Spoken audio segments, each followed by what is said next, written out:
जय हिंद साथियों, बच्चों। Welcome to BMC Bhagalpur. एक बार पुनः आपको भाभा मैथमेटिक्स सेंटर के इस यूट्यूब चैनल पर वेलकम है। मैंने आपसे कहा था कि मेरा 45 डेज का यूट्यूब पर पेपर वन का कोर्स चलेगा, उसी के पैरेलल ऐप पर भी कोर्स चलेगा और चल भी रहा है। कुछ क्लासेस हुई हैं ऐप पर भी।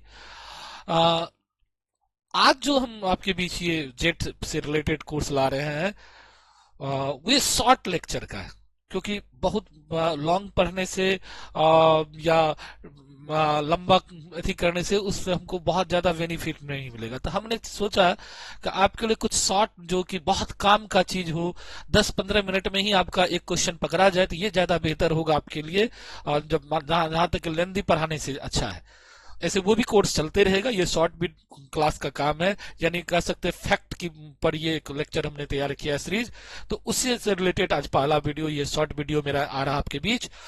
तो एक तो आप लोगों को याद होगा कि 29 मार्च आपकी एग्जाम की संभावित तिथि है। अब जैसा देखने को मिल रहा, अभी तक जो एनालिसिस मिला है, ऐसे 23 को सरकार को जवाब देनी है हाईकोर्ट को कि वो एग्जाम कब लेगी नहीं लेगी इसके बारे में। लेकिन जहां तक कि अभी सूचनाएं हम तक पहुंच पा रही है कि आपका डेट एक्सटेंड हो सकता है। में भी आपका चांसेस अब मात्र 25%, क्योंकि उन्होंने जो कैलेंडर जारी किया उसके अनुरूप अभी वो एग्जाम ले नहीं पा रहे हैं। जो जेपीएससी का कैलेंडर है उसमें जो जो एग्जाम का उन्होंने जिक्र किया उसके अकॉर्डिंग उनका एग्जाम अभी चल नहीं रहा है। तो इससे लग रहा है कि आपका एग्जाम का डेट एक्सटेंड हो जाएगा। ये अलग बात है कि ज्यादा दिन एक्सटेंड नहीं होगा, 1-2 महीना के अंदर ही हो जाएगी आपकी बात, क्योंकि कोर्ट का प्रेशर है। लेकिन उम्मीद है 75% आप ये उम्मीद कीजिए कि डेट बढ़ रही है। 25%, 23 को अब ये सरकार जो जवाब देगी उस पर निर्भर करता है कि लेगी कि नहीं लेगी। तो 25% में भी 29 को हो जाए, लेकिन आप अपनी तैयारी जारी रखिए। चलिए, तो हम आज का फैक्ट क्या है। आज एजुकेशन से रिलेटेड कुछ दिवस है जो आपको एग्जाम में डायरेक्ट जो है 1-2 मार्क्स का क्वेश्चन में आएगा, एमसीक्यू में आएगा। जो आपको याद रखेंगे तो आपको एक क्वेश्चन वहां भी पकड़ा जाएगा आराम से। तो ये है टारगेट जेट बेट एग्जाम 2026। शिक्षा वो प्रकाश है, शिक्षा ही वह प्रकाश है जो अंधेरों को दूर करता है। सभी लोग जानते हैं ये बात। ये मेरा नंबर है स्क्रीन पे। अगर आपको पेपर वन से रिलेटेड कोर्स चाहिए तो आप इस पे कॉल करके बात कर सकते हैं या ऐप इंस्टॉल करके मैसेज कर सकते हैं। ये मैथमेटिकल साइंस का भी क्लास चल रहा है और 9-3 से मेरा ये क्लास चलता है, लाइव क्लास। इस लाइव को हो सकता है हम गूगल लाइव में कन्वर्ट कर दे। ऐप पर लाइव में बहुत लोग नहीं पहुंच पा रहे, तो हो सकता है हम गूगल लाइव कर दे आपको, तो ज्यादा अच्छा रहेगा। तो देखते हैं। ये है आपकी टीचिंग एप्टीट्यूड जो मैंने शुरू किया हुआ पेपर वन में, कि शिक्षण अभिवृत्ति से तात्पर्य है शिक्षक की वह क्षमता, दृष्टिकोण, प्रवृत्ति जो उसे प्रभावी ढंग से पढ़ाने, विद्यार्थी को प्रेरित करने और शिक्षा के उद्देश्यों को प्राप्त करने में सक्षम बनाती है। यह केवल विषय ज्ञान तक सीमित नहीं है, बल्कि विद्यार्थियों की समझ, व्यवहार और सीखने की प्रक्रिया को दिशा देने की योग्यता भी है। यानी टीचिंग एप्टीट्यूड का क्या जरूरत है, क्यों हम टीचिंग एप्टीट्यूड पढ़ेंगे, या टीचर को टीचिंग एप्टीट्यूड वाले वर्क पर क्यों काम करना चाहिए। तो उससे रिलेटेड मैंने आपको बताया है कि शिक्षक की वह क्षमता, दृष्टिकोण, प्रवृत्ति जो उसे प्रभावी ढंग से पढ़ाने, विद्यार्थियों को प्रेरित करना, शिक्षा को उद्देश्य पर सक्षम बनाती है, केवल विषय ज्ञान तक सीमित नहीं है। टीचिंग एप्टीट्यूड का यही काम है। शिक्षक अपने जो है सब्जेक्ट के, एक तो सब्जेक्ट का ज्ञान उनको होना चाहिए, उसको जो डिलीवर्ड करेगा बच्चों के बीच, वो किस प्रभावी इफेक्टिव ढंग से कैसे वो बच्चों के बीच अपनी बातों को पहुंचाएगा, उसके लिए टीचिंग एप्टीट्यूड की जरूरत है। और उस एप्टीट्यूड लगाने से क्या होगा कि सारे बच्चे जो है अट्रैक्टिव होते हैं, उसमें समझ बढ़ती है सब्जेक्ट के प्रति, और क्लास को और अच्छा परफॉर्मेंस करते हैं। तो ये इसीलिए टीचिंग एप्टीट्यूड की जरूरत है, और इसीलिए इससे नेट जैसे एग्जाम में, सेट जैसे एग्जाम में, बेट जैसे एग्जाम में क्वेश्चन बार बार पूछा जाता है।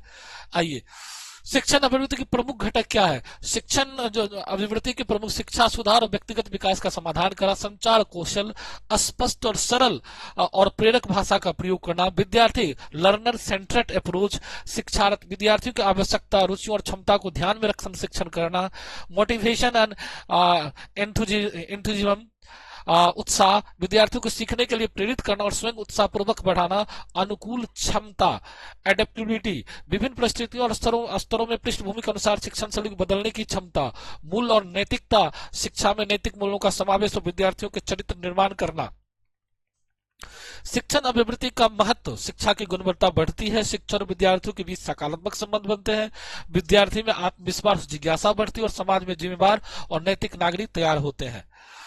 शिक्षण अभिवृद्धि का सबसे महत्वपूर्ण पहलू क्या है? विषय ज्ञान, विद्यार्थी की आवश्यकता को समझना, परीक्षा परिणाम, अनुशासन। विद्यार्थी की आवश्यकता के अनुसार टीचिंग करना, जो बच्चे को क्या चाहिए उसी अनुसार आप अगर अपनी बात को रखते हो तो आपको ज्यादा कारगर सिद्ध होगे, बच्चे के बीच में भी लोकप्रिय होगे और बच्चे आपके विषय के प्रति ज्यादा अवेयर होंगे। तो ये है जेट का पहला पेपर का आपका देख रहे होंगे। अब आता है वो चीज जो मैंने आज के लेक्चर में देने की प्रयास की है, ये ऐड है। ये है महत्वपूर्ण दिवस और नाम और विवरण। ये आप चाहे तो अपना नोट कर लीजिएगा, ये बहुत काम का चीज मैं बता रहा हूं आपको। 4 जनवरी विश्व ब्रेल दिवस, अंधे लोगों के लिए लिखित भाषा का रूप जिसमें उभरे हुए बिंदुओं के पैटर्न द्वारा उंगलियों से महसूस किए जाते हैं। विश्व ब्रेल दिवस, जो लोग ब्लाइंड लोग हैं उसके लिए ये मनाया जाता है 4 जनवरी को, और अंधे लोगों के लिए लिखित यानी ब्लाइंड लोग टीचिंग के लिए ये ब्रेल लिपि का आविष्कार हुआ था। और उसके तहत वो क्या करते हैं, अब एक पैटर्न पकड़ के, उंगली से पैटर्न पकड़ के वो लोग पढ़ते हैं। 24 जनवरी राष्ट्रीय बालिका दिवस, जिसे बालिका दिवस के रूप में भी जाना जाता है। 21 फरवरी अंतर्राष्ट्रीय मातृभाषा दिवस। 28 फरवरी राष्ट्रीय विज्ञान दिवस, भारत में भौतिक विज्ञान डॉक्टर चंद्रशेखर वेंकट रमन द्वारा रमन इफेक्ट की खोज की याद में मनाया जाता है। 28 फरवरी 1928 को इन्हें जो है ये मनाया जा रहा है, और इनको भौतिकी के क्षेत्र में नोबेल पुरस्कार मिला हुआ था। रमन इफेक्ट जो है बहुत ज्यादा जो है क्रांति लाई थी उस समय में, केमिस्ट्री में और फिजिक्स में दोनों जगह इनका जो है पढ़ा जाता है, खास करके मॉडर्न केमिस्ट्री में और फिजिक्स में पढ़ा जाता है। 21 जून अंतर्राष्ट्रीय योग दिवस, ये तो आप बहुत पॉपुलर है, अपने यहाँ बहुत ज्यादा धूमधाम से मनाया जाता है कि इंडिया का ही दिन है ये। संयुक्त राष्ट्र संघ द्वारा 21 जून को अंतर्राष्ट्रीय योग दिवस के रूप में घोषित किया जाए। 5 सितंबर शिक्षक दिवस, ये सभी शिक्षकों के लिए है। हर वर्ष 5 सितंबर जवाहर सर्वपल्ली राधाकृष्णन की जयंती है, जो स्वतंत्र भारत के पहले उपराष्ट्रपति और दूसरे राष्ट्रपति बने।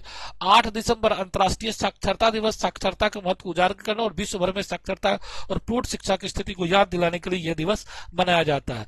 14 दिसंबर हिंदी दिवस। 5 अक्टूबर विश्व शिक्षक दिवस, संयुक्त राष्ट्र शिक्षकों के कार्य और समाज में उनके योगदान के लिए सम्मानित करने के लिए मनाया जाता है। 11 अक्टूबर बालिकाओं का अंतर्राष्ट्रीय दिवस। 20 अक्टूबर विश्व सांख्यिकी दिवस। 11 नवंबर राष्ट्रीय शिक्षा दिवस, ये कई बार क्वेश्चन पूछ चुका है। राष्ट्रीय शिक्षा, ये मौलाना अबुल कलाम आजाद की जयंती है, जो प्रमुख शिक्षाविद थे।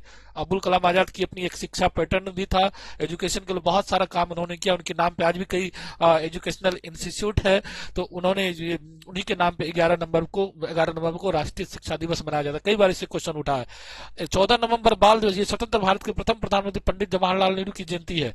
20 नवंबर सार्वभौमिक बाल दिवस, यूनिवर्सल चिल्ड्रंस डे, स्वतंत्र भारत के पंडित जवाहरलाल नेहरू की जयंती के संदर्भ से जुड़ा हुआ है।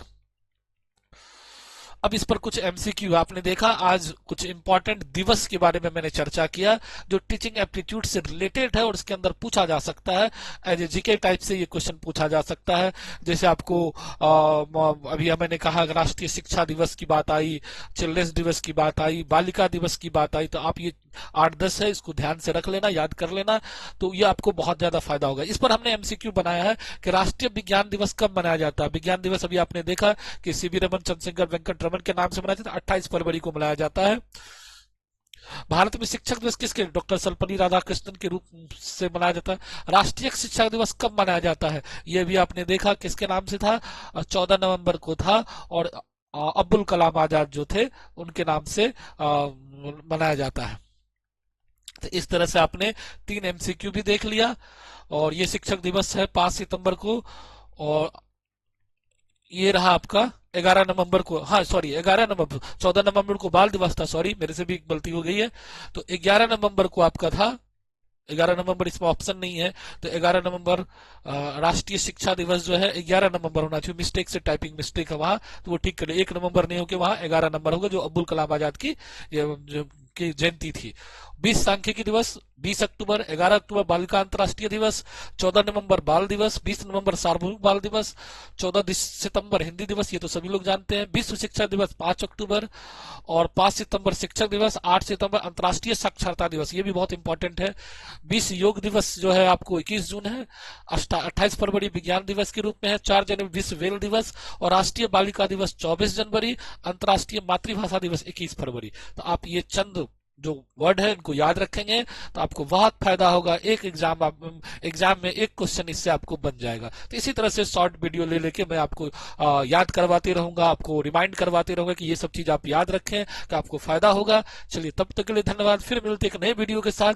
यूट्यूब का 45 डेज वाला कोर्स चालू है, चालू ही रहेगा, और उसका जो बैच कोर्स है वो भी चालू है, तो आप चाहे तो जुड़ सकते हैं। यूट्यूब पे 2 लेक्चर हुआ है हमको याद है, तीसरा लेक्चर बहुत जल्द अपलोड होने वाला है। चलिए तब तक के लिए धन्यवाद।